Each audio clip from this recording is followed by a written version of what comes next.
Whoa there, friend, you might need to slow down.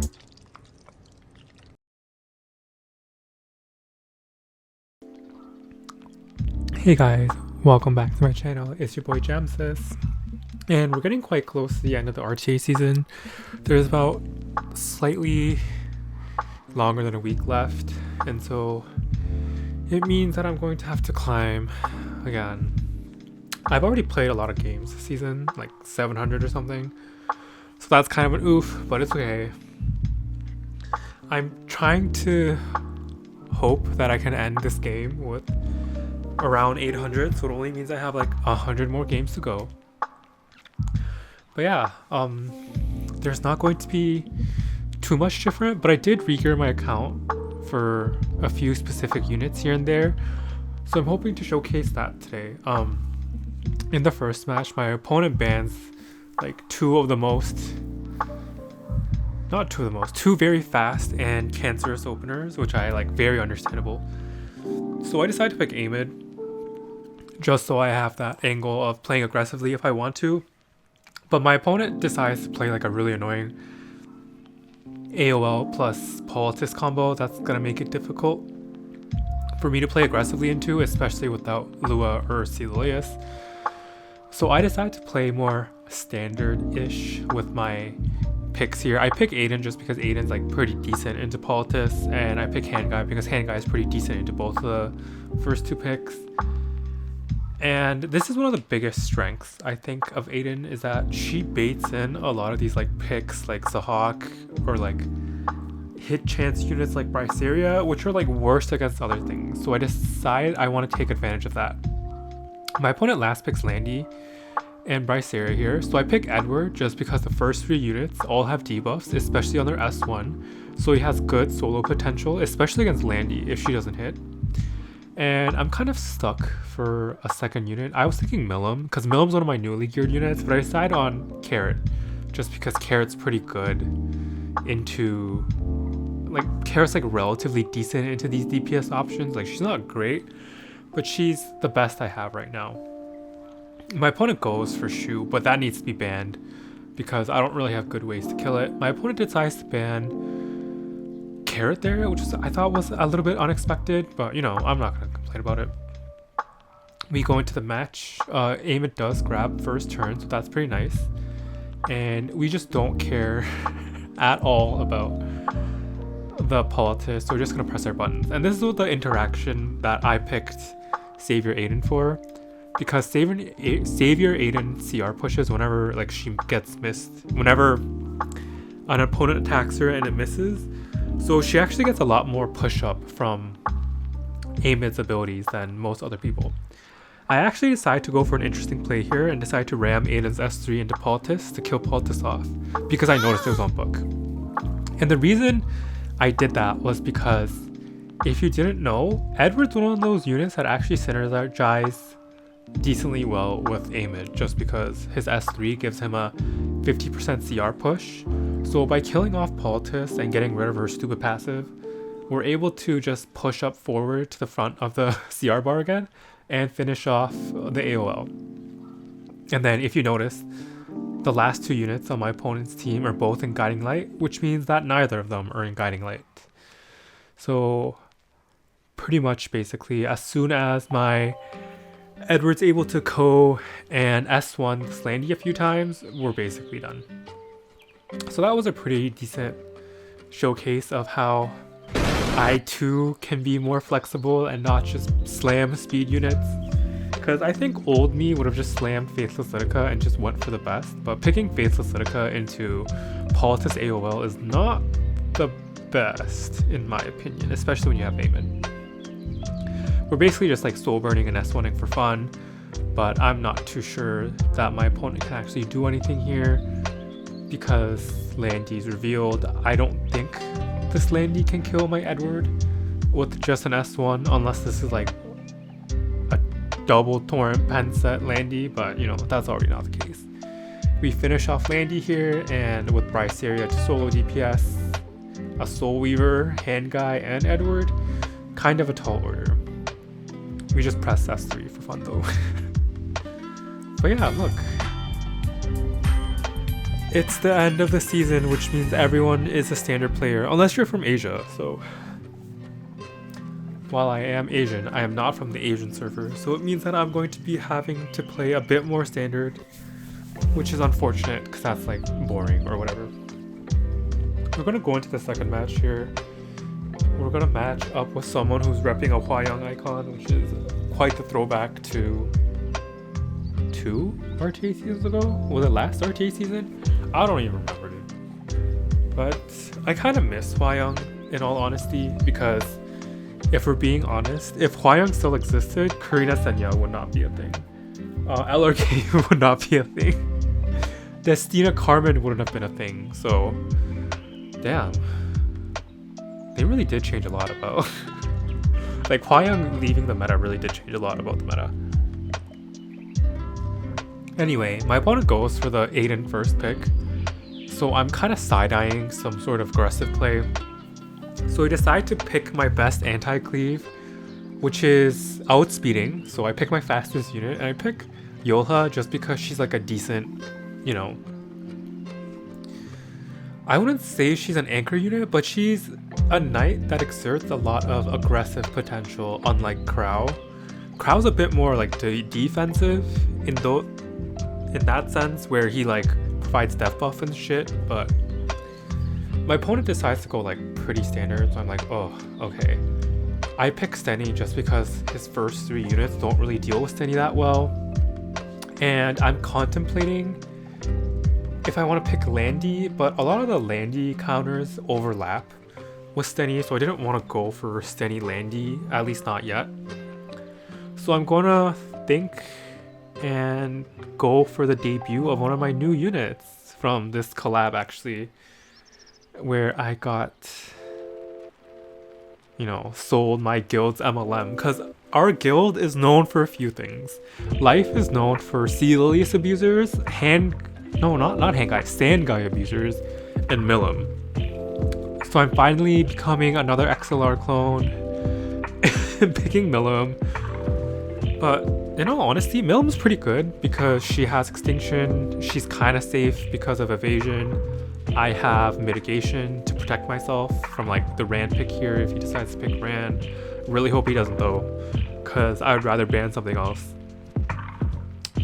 But maybe my Sea Lilius outspeeds, so we could get a fun clip of Cash Gaming. That would be pretty nice. But oh, it looks like my opponent is trying to be more aggressive than I am by picking Architect Laika, but he did this to the wrong person. Because the mistake in picking Architect Laika here is that I already have a speed unit on the board, and unless you're like a ginormous freak, your ML Laika is not outspeeding my Conqueror Lilius. So we're free to ban handguy, so Conqueror Lilius is able to stick all her debuffs on and deny any of the immunities or attack buffs going up on handguy. And I'm not too particularly worried about this Roy, because my Acid is actually built with standard in mind, like standard-ish. And what I mean by this is that my Acid is on Wind Rider, so it's not super uncommon to have him cycle around and have a second S3 with Soulburn, just because Wind Rider makes him a really difficult target. So we start off here with Sea Lilius because it obviously outspeeds, and ML Laika, come on, she has no defensive stats. We're free to run our S1 into Roy. We get a lucky Champions Trophy stun, which I don't really think mattered too much because it's not like this Roy was going to do anything with 2 S1s anyway, especially with attack down. I'm kind of conflicted on what to do here. I could either run this into APOC or I could run this into Roy. But I decided to just run this into Roy to proc his Chatty, and then I can lap around with Sea Lilius and do something else later down the line. We go and ram our S3 into APOC just to get the evasion. And I'm pretty not worried. The APOC S3 is here, which I thought was a little strange, but we luckily do get the miss on Milim. Like doing 2k damage, that's kind of a move. But I'm sure if he ran this into Sea Lilius also would have survived, just because Sea Lilius is pretty tanky with vigor and mitigation, so there's always that. But my opponent also decides to go for the S3 onto what's her face? Millum, and we luckily get 2 dodges in a row, so that's pretty lucky. But it shouldn't matter too much. We go for the S1 redirected provoke on APOC. It's gonna lower the injury damage, but it shouldn't matter too much. We go for the soul burn into Roy, just so Roy is denied any of his like stupid soul burn shenanigans down the line. Not that it should matter too much. Now we just have to work on this APOC. We luckily do get a defense break from Acid S1. And we got a RNG win dual attack from Yoha, which I don't really think mattered. And then we're just gonna go for the finishing off of APOC here with Acid. We luckily do drag Acid, so Acid's able to get another Wind Rider and be protected from Aiden. And my opponent forfeits here because he knows that there's too much tempo from Conqueror Leus for this Roy to really do anything. And Aiden can eventually be killed by Yoha unless... No, I don't think there's a scenario where an attack down Aiden finishes off Yoha before Yoha kills it. But yeah, those are like 2 pretty smooth, like standard-ish games-ish. So that's pretty fun. And for our next match, we run into Javi's Coffee. I do this every time this guy's on this channel. But basically, this guy is not new to this channel. I think he's been on 2 or 3 videos by this point. I kind of target ban a little bit by target banning his Ran, but you know, am I gonna feel bad about it? Not really. I also steal his AOL pick, and am I gonna feel bad about that? Also no. So we just move on with our lives. My opponent picks Paul Tizio, so I already know that he's gonna play a bit aggressively. So I decide to pick a few different units. I pick Zahhak Bryceria here just because Bryceria Zahhak deals with Aiden really well, so I always have a way out. And since my opponent banned like all the anti-debuffer units, it's not like he can pick Edward or Designer a little bit to anchor this down. My opponent picks Pera here, which I'm not very concerned about, and this is because I've ran into this scenario several times actually, where it comes down to a race of Celilius versus his Pera, and let's just say that it ends the same every single time.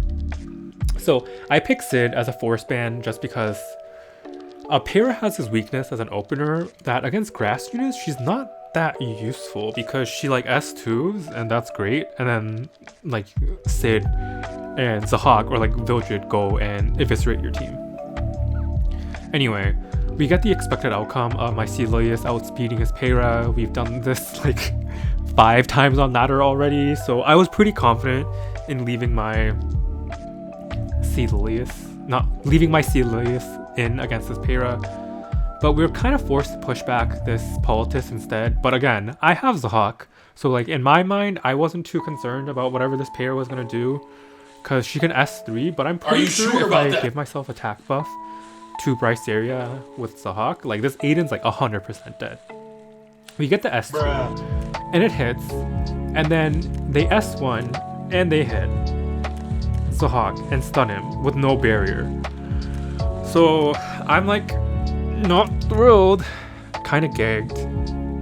Lipstick was still spilled into my Valentina white bag, but it should be fine. Politis can't soul burn, and Aiden and Yafine all have attack down plus silence, so it's not like they can use their skills either. So my opponent is going into Bryceria, but Bryceria with Vigor should survive everything except they get a dual attack because they're Aiden's on uni set, which is like very irritating.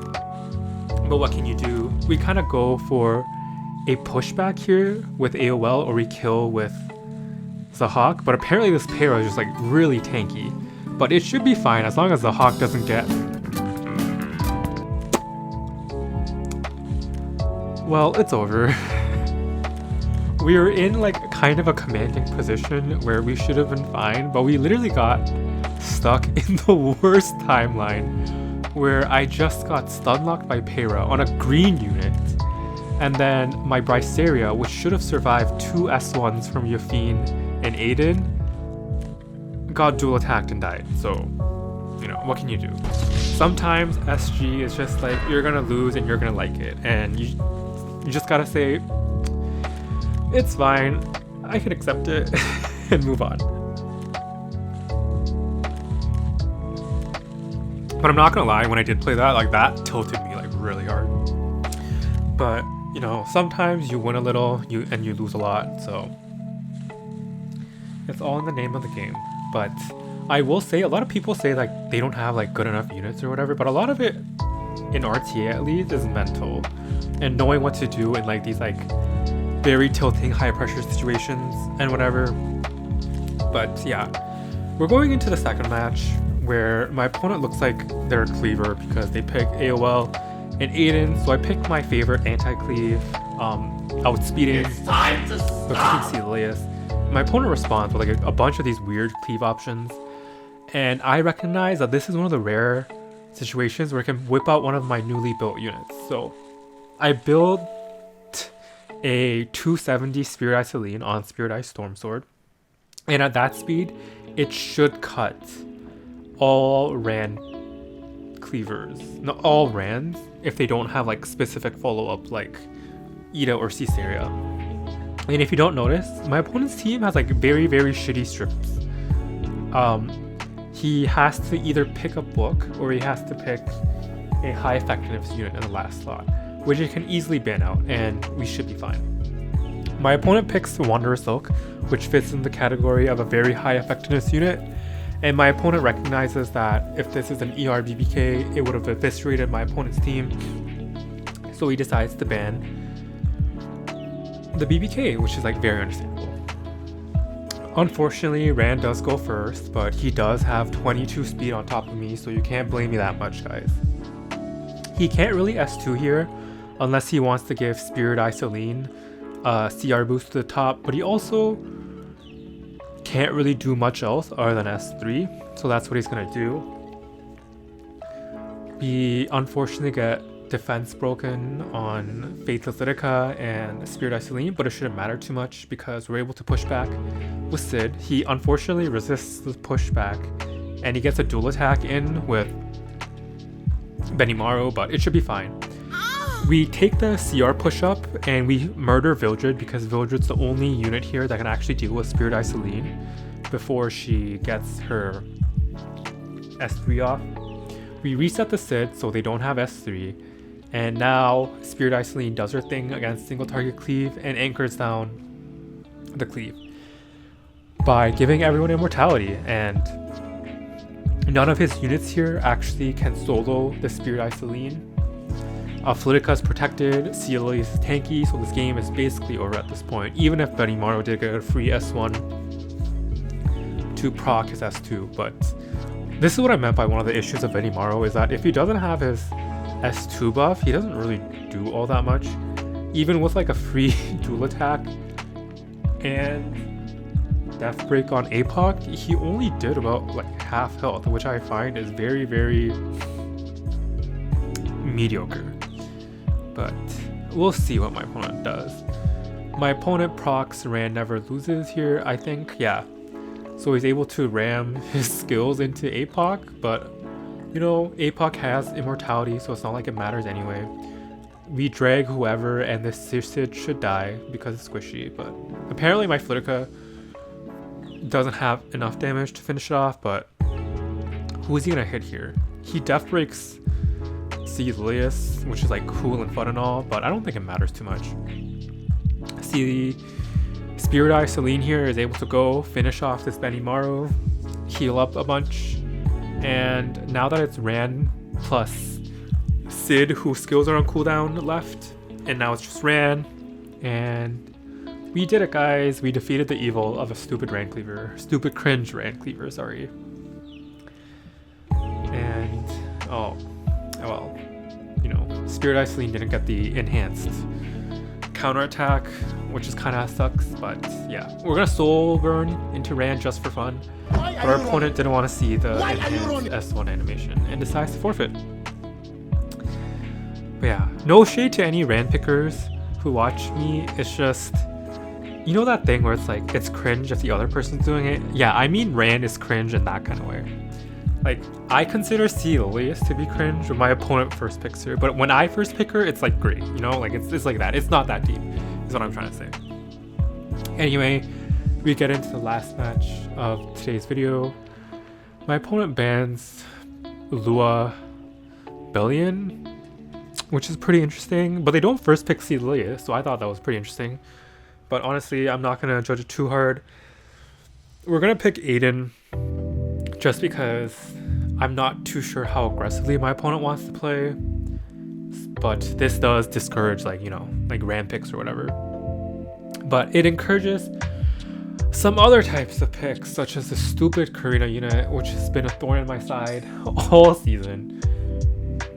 But, you know, I decided to approach this a little bit differently. I pick APOC just because APOC's like decent into Karina.